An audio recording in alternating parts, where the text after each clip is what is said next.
o dízimo, ele é bíblico, dízimo é bíblico, mas ele não é cristão. Vou explicar claramente isso para explicar de uma vez por todas. Vou deixar isso aqui gravado. Qualquer dúvida, vou dizer, assista o vídeo e tal. Pronto, acabou. Né? Já cansei de explicar a mesma coisa. Né? Então pronto, vamos resolver o negócio. Vamos entender por etapas, tá? Eu faço questão de ensinar isso para você. Ministério Guerreiros da Luz não vai te cobrar dízimo. Não vai te cobrar dízimo. Tem igrejas que constrangem as pessoas. Colocam um painel lá, os devedores do dízimo, né?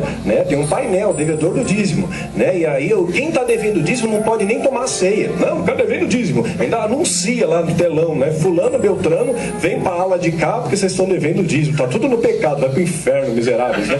Então, isso é um constrangimento ilegal, sabia que isso fere a nossa Constituição Federal, inclusive, constrangimento ilegal. Vamos ver o que a Bíblia fala sobre isso?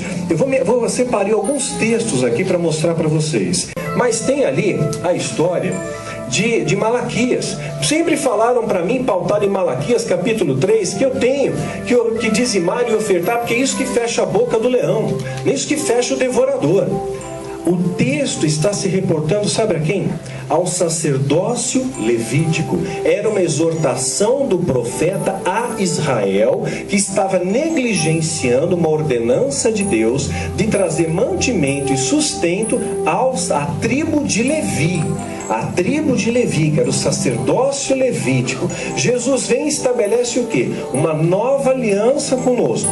Aliança pautada. Jesus então é o nosso sumo sacerdote. Essa nova aliança, ela tem dois pilares: amar a Deus acima de todas as coisas e amar ao próximo como a ti mesmo. Tudo deriva disso. Tanto que Jesus não deu dízimo. Você vai falar, vê nas escrituras, Jesus deu dízimo? Não deu dízimo. Jesus recebeu o dízimo? Não. Por que ele não recebeu o dízimo? Jesus, ele não era da tribo de Levi, é o leão da tribo de Judá, né? Ele deixou bem claro que ele está estabelecendo uma nova aliança, um novo conceito, um novo modelo, cuja pauta é o amor. Então, se você acha que você deu 10%, você ganhou uma blindagem de proteção, você está enganado. Porque o que vai te blindar contra as astutas ciladas do diabo é uma vida de santidade, é você não ter pecado na tua vida. Não é porque você paga a taxa de proteção, e tem pessoas que colocam dessa maneira: paguei a taxa, fiz a minha parte, mas tem uma vida cheia de pecado, mente, rouba, é avarento, é orgulhoso, é soberbo. Você acha que Deus vai te proteger, meu irmão? Está cumprindo um protocolo. Jesus falou isso dos fariseus: raça de víboras, sepulcros caiados, né, condutores cegos. Os fariseus davam o dízimo, os jejuavam, oravam, conheciam as escrituras, mas o coração deles não estava em Deus, porque eles não amavam a Deus. Sem amor, nada adianta. Você pode falar a língua dos anjos, né? Você pode fazer qualquer coisa, sem amor você não vale nada. E Jesus, ele fundamenta o Novo Testamento, a nova aliança, o fundamento é o amor. Jesus, ele poderia multiplicar os pães, não é? Jesus, ele multiplicava, podia fazer a água virar vinho, mas você não vai ver Jesus trazendo suprimento para si mesmo. Ele recebia ofertas voluntárias por amor. Lucas capítulo 8, versículo 3. E Joana, mulher de Cusa, procurador de Herodes, e Susana, e muitas outras que o serviam com os seus bens. Então Jesus recebia ofertas. Ele recebia ofertas, né? Ele era sustentado por mulheres que o serviam com seus bens. Não era dízimo. Ele recebia ofertas. Ele também precisava comer, beber, dormir, se vestir. Então ele recebia. Tanto é que Judas era o seu tesoureiro, né? Vou pegar outro texto. João capítulo 12, versículo 3. Então Maria, tomando um arratel de unguento de nardo puro, de muito preço, ungiu os pés de Jesus, enxugou-lhe os pés com seus cabelos, encheu-se a casa do cheiro do unguento. Então um dos seus discípulos, Judas Iscariotes, filho de Simão, o que havia de traí-lo, disse: por que não vendeu esse unguento por 300 dinheiros e não deu aos pobres? Ora, ele disse isso não pelo cuidado que tivesse pelos pobres, deu som do coração, né? Mas porque era ladrão, andava com Jesus, era discípulo de Jesus e era ladrão, né? Então não adianta a pessoa dizer eu sou apóstolo, se for ladrão, que nem Judas, não vai herdar galardão nenhum, né? Não brinca com Deus. Eu sigo a Jesus, mas faz as coisas mais ou menos, você não tem aliança com Jesus, né? e era ladrão, e tinha a bolsa, e tirava do que dali se lançava. Ou seja, ele era o tesoureiro, ele subtraía os recursos que eram ofertados para Jesus e os seus discípulos. Ele roubava, né? Ele roubava. Nós vamos observar que no Velho Testamento a igreja era unida, eles partilhavam do pão. Atos capítulo 2, versículo 42. E perseveraram na doutrina dos apóstolos. Qual era a doutrina dos apóstolos? Na comunhão, e no partir do pão e nas orações. E toda a alma havia temor, e muitas maravilhas e sinais faziam pelos apóstolos. E todos criam que estavam juntos e tinham tudo em comum. E vendiam suas propriedades e bens e repartiam-se com todos, segundo cada um havia de mister, né? Ou seja, eles dividiam, né? Não era cada um por si, Deus por todos. A luta de um era a luta do outro. A igreja é isso, soma forças, divide os fardos. Isso é igreja. Era assim que a igreja primitiva vivia, né? Ninguém passava necessidade, nem espiritual, nem material, né? Nem emocional, porque as pessoas choravam com os que choravam, se alegravam com os que se alegravam. Isso é igreja. Essa é a igreja que Jesus estabeleceu para nós.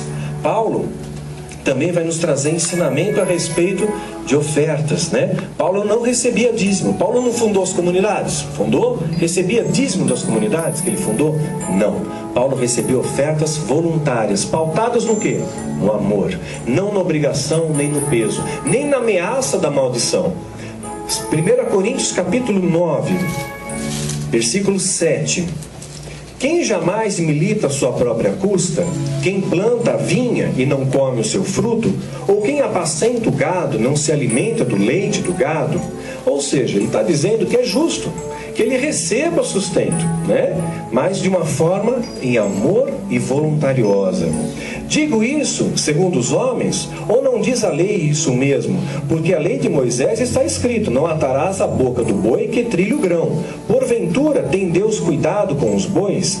Ou não diz certamente por nós, certamente que por nós está escrito: pelo que lavra deve lavrar com esperança, e o que debulha deve debulhar com esperança, e ser participante.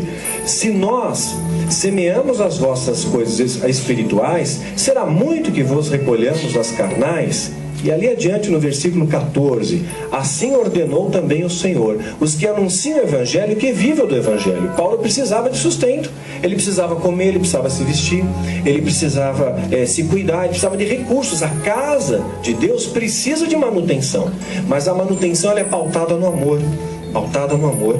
Paulo, mais uma vez aqui, 2 Coríntios, capítulo 8, Paulo também agradecendo aqui aos irmãos. Também, irmãos, vos fazemos conhecer a graça de Deus dada às igrejas da Macedônia, como em muita prova de tribulação houve abundância do seu gozo, e como em sua profunda pobreza abundou em riquezas da sua generosidade. Ou seja, mesmo eles sendo pobres, mesmo eles passando dificuldades, eles abundaram com generosidade. Eles não deram a esmola, eles deram o melhor que eles podiam. Foi dado o melhor que eles podiam. 1 Coríntios capítulo 16, mais um texto aqui.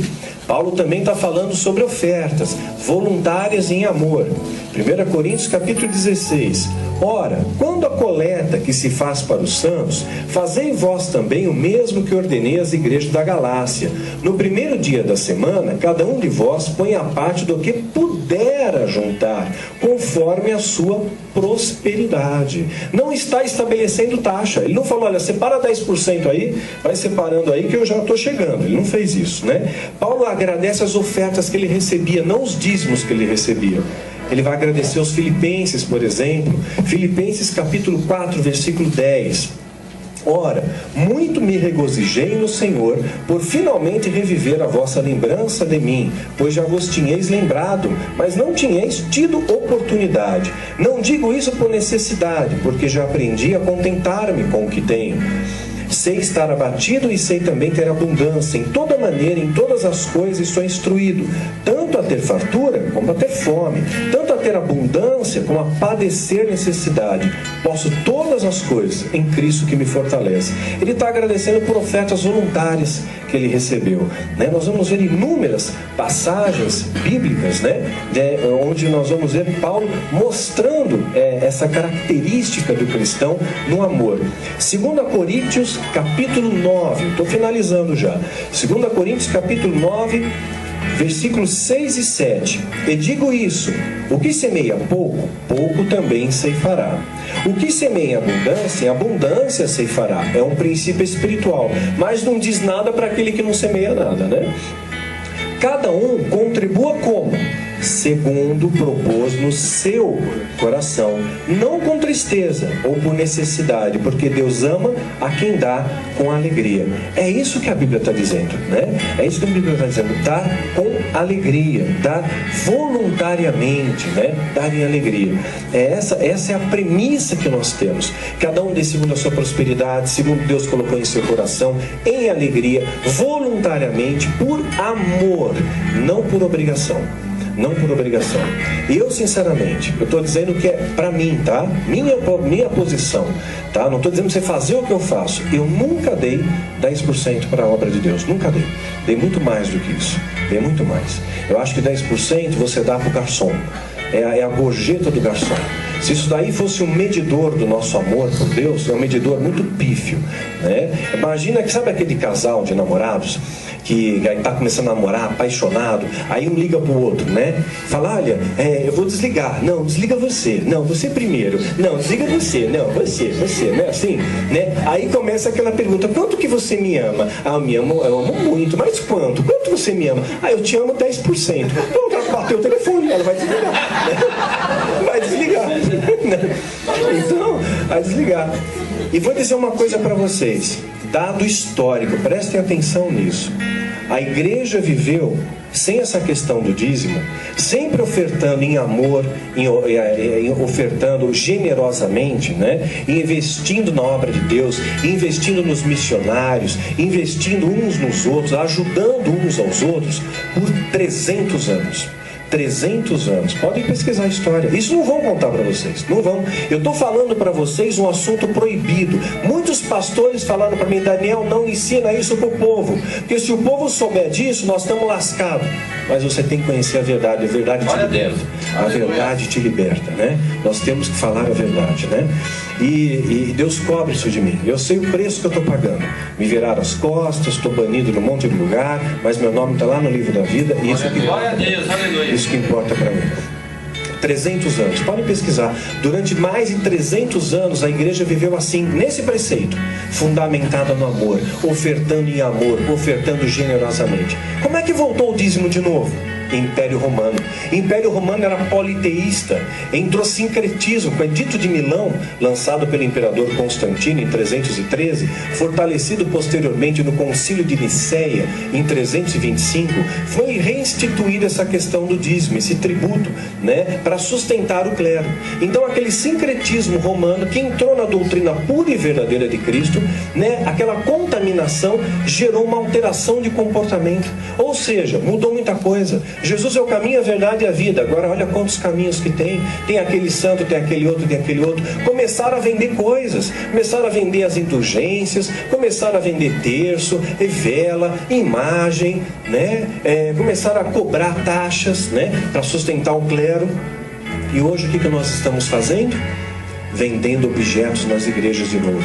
Vende a fronha consagrada, a meia profética, o martelo que quebra a maldição, o cimento ungido, né, o esparadrapo consagrado, né, a vassoura que varre o capeta, a corda que amarra Satanás, né? A gente começa, está vendendo, estamos transformando nossas igrejas em mercadoria.